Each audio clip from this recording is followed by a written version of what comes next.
పెద్దలు గౌరవనీయులు మన ముఖ్యమంత్రి గారు నారా చంద్రబాబు నాయుడు గారు, అలాగే మీ అందరికీ తెలిసిన వ్యక్తి, మన గోవా గవర్నర్గా ఉన్నటువంటి పోస్పాటి అశోక్ గజపతిరాజు గారు, విశాఖపట్నం విజయనగరం జిల్లా.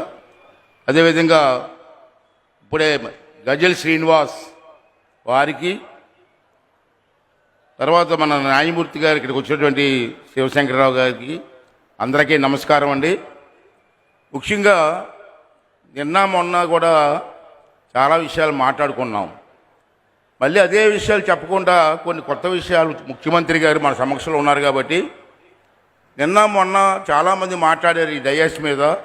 దాంట్లో కొన్ని ముఖ్యమైనటువంటి కార్యక్రమాలు మనం రాసుకుని ముఖ్యమంత్రి గారి దృష్టికి తీసుకువెళ్తే రేపు ముఖ్యమంత్రి గారు దాన్ని అమలు చేయడానికి చక్కటి అవకాశం వస్తుంది. కాబట్టి సార్ ఆ విషయాలు మాత్రం తమ దృష్టికి తీసుకొస్తానని చెప్పి ఈ సందర్భంలో మనం చేస్తున్నాను సార్. మరి అదేవిధంగా ఇక్కడ ఉండేటువంటి పెద్దలందరికీ ఈరోజు ఈ సమావేశానికి వచ్చే మీ అందరికీ కూడా నా నమస్కారాలు, ప్రెస్ వారు అందరికీ కూడా. మరి ముఖ్యంగా నేను మాట్లాడేది ఏంటంటే, ముందుగా నందమూరి తారక రామారావు గారు, ఈ వేదిక పేరు సార్ నందమూరి తారక రామారావు గారి వేదిక అని చెప్పి మన పెద్దలందరూ కూడా నామకరణం చేయడం జరిగింది సార్.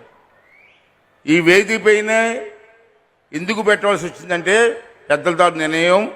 రామారావు గారు తెలుగు భాషకు చేసినటువంటి కృషి మరువలేనిది.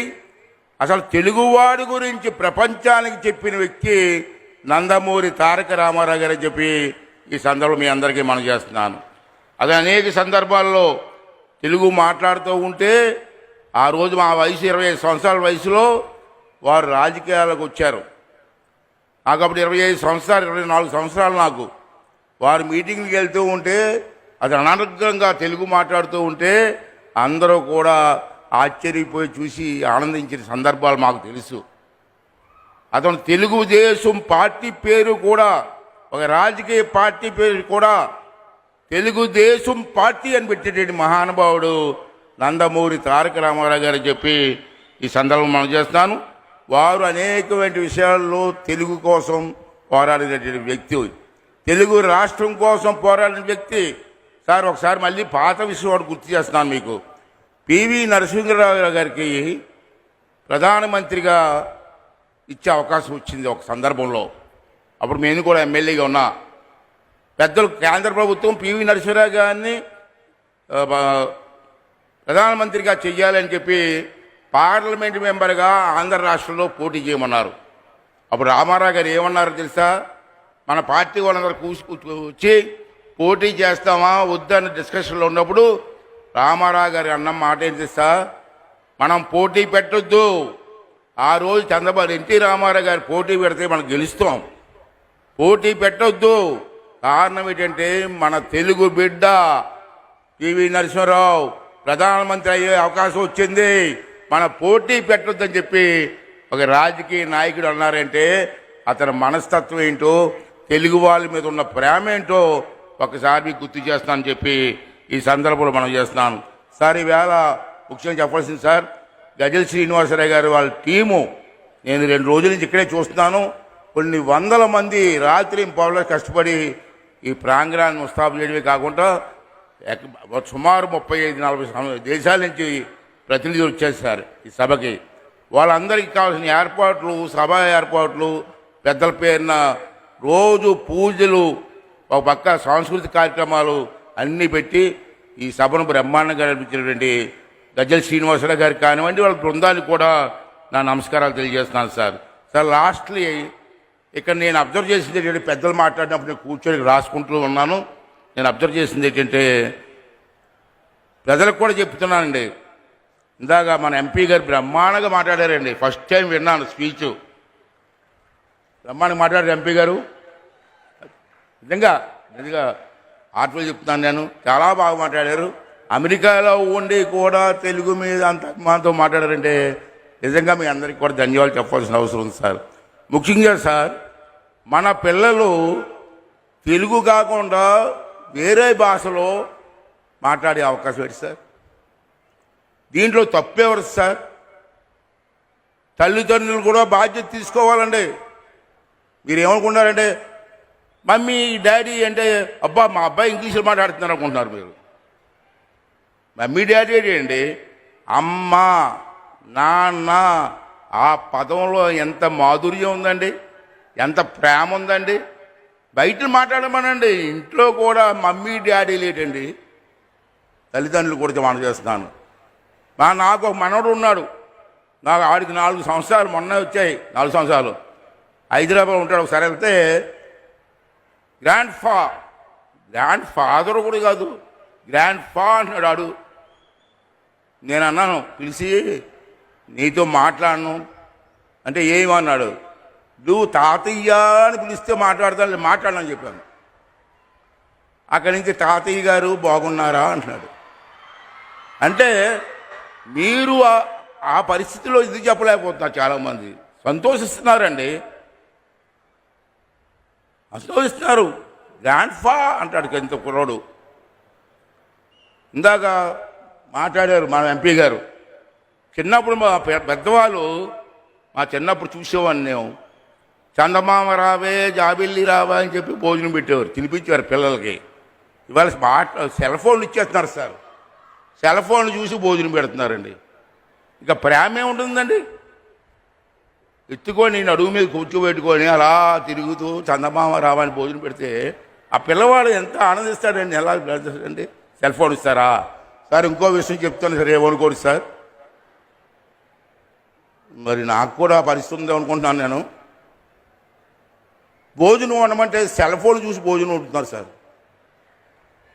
పూర్వం మా పెద్దలు కారం ఎంత వేయాలో, నూనె ఎంత వేయాలో, ఉప్పు ఎంత వేయాలో చూడకుండా వేసేవారు.